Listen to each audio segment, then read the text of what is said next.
તો હેલો મિત્રો, નમસ્કાર છે આપણી યુટ્યુબ ચેનલની અંદર. આપણે બધા આવ્યા છો ચેનલની અંદર, તો આપણું બધાનું હાર્દિક હાર્દિક સ્વાગત છે મિત્રો. તો મિત્રો, આજે આપણા વિડીયોની અંદર આપણે જાણવાના છે કે ડાકોરમાં ભગવાન શ્રી કૃષ્ણની મૂર્તિ શા માટે બધાને આકર્ષિત કરી રહી છે. તેના ભક્તો શ્રદ્ધાળુઓ જેટલા પણ આવી રહ્યા છે એને આ મૂર્તિ છે એ ઘાયલ કરી રહી છે, તેને ભક્તિમાં તરબોળ કરી રહી છે, તેનું મન મોહી રહ્યું છે. તો મિત્રો, આની પાછળ ઘણી બધી લાંબી એક કથા સંકળાયેલી છે, પરંતુ આપણે આને થોડા વિગતવાર જોઈશું. તો મિત્રો, આપણે બધા જાણીએ છીએ કે આમ ડાકોર જે છે અને ડાકોરના ઇતિહાસમાં ભક્ત બોડાના જે હતો, આ બોડાનાની કથા અંદર સંકળાયેલી છે. આખું જે આ રહસ્ય છે બોડાના ભગત માટેનું છે. અને બોડાના ભગત એટલે મિત્રો આપણે જાણીએ છીએ કે તેઓ ગોવિંદજી બોડાના, તેઓ ડાકોરના રહેવાસી છે. આ ડાકોર પહેલા ડંકપુર નામે ઓળખાતું હતું અને ડંકપુરમાંથી ડાકોર બન્યું. આવી કંઈક કથા છે મિત્રો, પરંતુ આને આપણે વિગતવાર જોઈએ. તો મિત્રો, બોડાના ભગત છે તેઓ ભગવાન શ્રી કૃષ્ણની ભક્તિ કરી. જે તે સમયે તેઓના લગ્ન થયા, તે સમયથી મિત્રો તેઓ પતિ પત્ની બંને એક વૈરાગી થઈ ગયા. ભક્તિ કરી ભગવાન શ્રી કૃષ્ણની અને બોડાના ભગતની ભક્તિ એટલે તમે જુઓ તો મિત્રો, ઘણી બધી તેઓની ભક્તિમાં કબરી પરિસ્થિતિઓ પણ આવી, પણ તે છતાં પણ આ બોડાનો ભગત છે એ ભગવાન શ્રી કૃષ્ણના સુમરન સિવાય અને બીજું કંઈ સૂઝે નહીં. બસ ભગવાનની ભક્તિ કરવી, ભક્તિ કરવી ને ભક્તિ કરવી. કારણ કે જેને વૈરાગ્ય લાગ્યો છે એને બસ બીજું કાંઈ સૂઝે નહીં. ભગવાનના નામ સિમરન, નામ સિમરન ને નામ સિમરન. આમ આ બોડાનો ભગત પણ ડાકોર જે હતું ત્યાં તેઓનો કર્મભૂમિ ડાકોર, અને આ ડાકોરની અંદર આ ભગવાન શ્રી કૃષ્ણ માટેની તપસ્યા કરી. તપસ્યા એટલે મિત્રો તેઓ ભક્તિ કરી.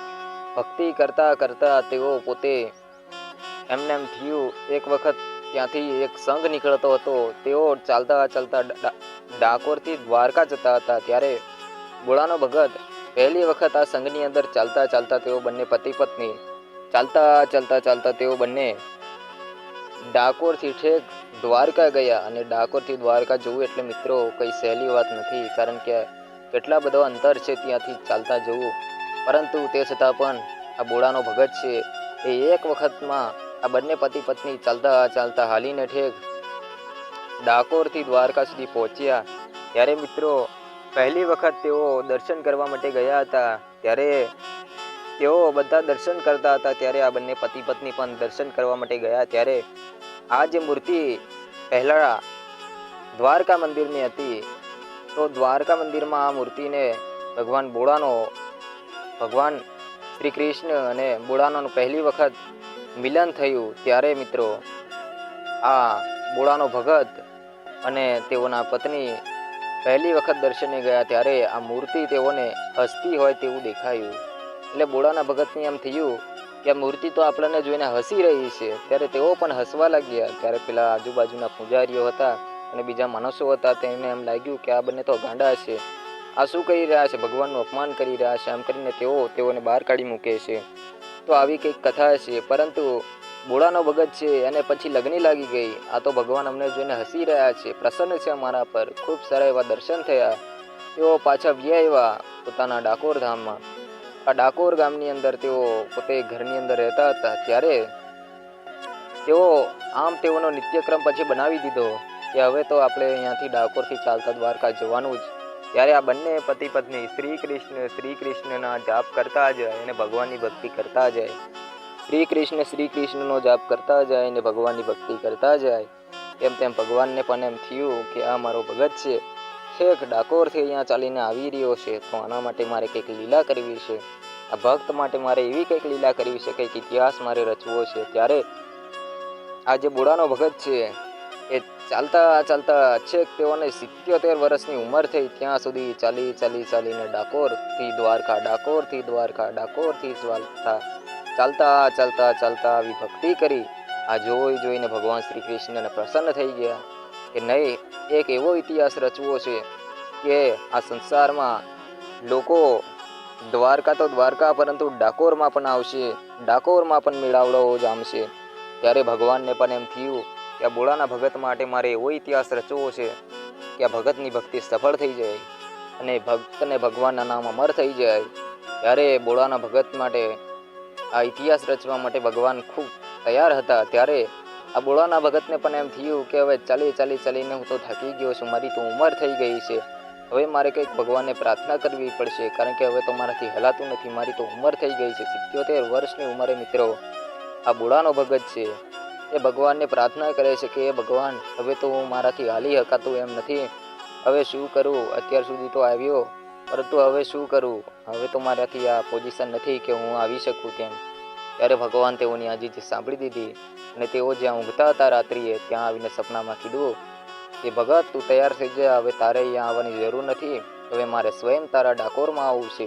ત્યારે બોળાના ભગતમાં સપનામાં પરચો દીધો અને ત્યારે બોળાના ભગતને કીધું કે જા તો અહીંયા દ્વારકાથી એકવાર ડાકોર પાછો જા અને એક ગાડું લઈ આવ, અને ગાડું લઈ આવ, હું ગાળામાં બેસીને આવું છું. ત્યારે બોળાના ભગતને એમ થયું કે આ તો હાજર મને ભગવાન મળ્યા અને આ તો મને કંઈક કીધું અને એ જે આજ્ઞા આપી એનું પાલન બોળાના ભગતે કર્યું.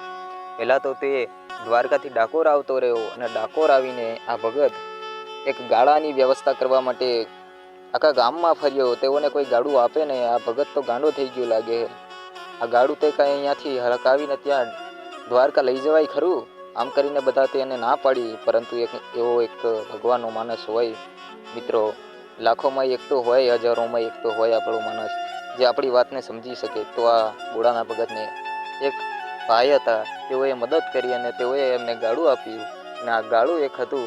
આ ગાડું લઈને તેઓ પોતે બળદ હંકારીને છેક અહીંયાથી ડાકોરથી માંડીને દ્વારકા ગયા. અને દ્વારકા ગયા એટલે મિત્રો તમે વિચારો કે અહીંયાથી ગાડું હંકારીને જવું આ કેટલું બધું કઠિન કામ છે, પરંતુ તે છતાંય બોળાના ભગતની લગ્ની તો જુઓ, ભગવાન પ્રત્યેની ભક્તિ જુઓ. તેઓ ભગવાનની આજ્ઞાનું પાલન કર્યું અને બોળાના ભગત પહોંચી ગયા મિત્રો ક્યાં, દ્વારકા પહોંચી ગયા. અને દ્વારકા પહોંચીને ભગવાન શ્રી કૃષ્ણ રાત્રિનો સમય થવા દીધો અને રાત્રિના સમયે ફરી પાછા ઊંઘવા પડ્યા ભગવાનની દર્શન કરીને. અને ભગવાને જે રીતે તેઓને કહ્યું હતું કે હવે આ મારી મૂર્તિ જે છે એ તમારે પોતે તમારે ઉચકીને ગાળામાં મૂકી દેવાની છે. ત્યારે ભગવાન શ્રી કૃષ્ણની આજ્ઞાનું ફરી એકવાર પાલન કર્યું રાત્રિએ ભગવાને. ત્યારે આ બોળાનો ભગત ભગવાનને ઉચકીને આ મૂર્તિ છે એ લઈને ગાડામાં મૂકી દીધી અને ગાડામાં મૂકી દીધી અને થોડેક સુધી આ બોળાનો ભગત હંકાર્યું ગાડું ને પછી ભગવાન સાક્ષાત પ્રગટ થયા અને કીધું કે બોળાના ભગત હવે તમે પાછળ આરામ કરો, હવે આ ગાડું છે મારે હંકારવું છે. ત્યારે આ બોળાના ભગતનું ગાડું સ્વયં આખા અખિલ બ્રહ્માંડનો નાથ ભગવાન શ્રી કૃષ્ણ જાતે હંકાર્યું.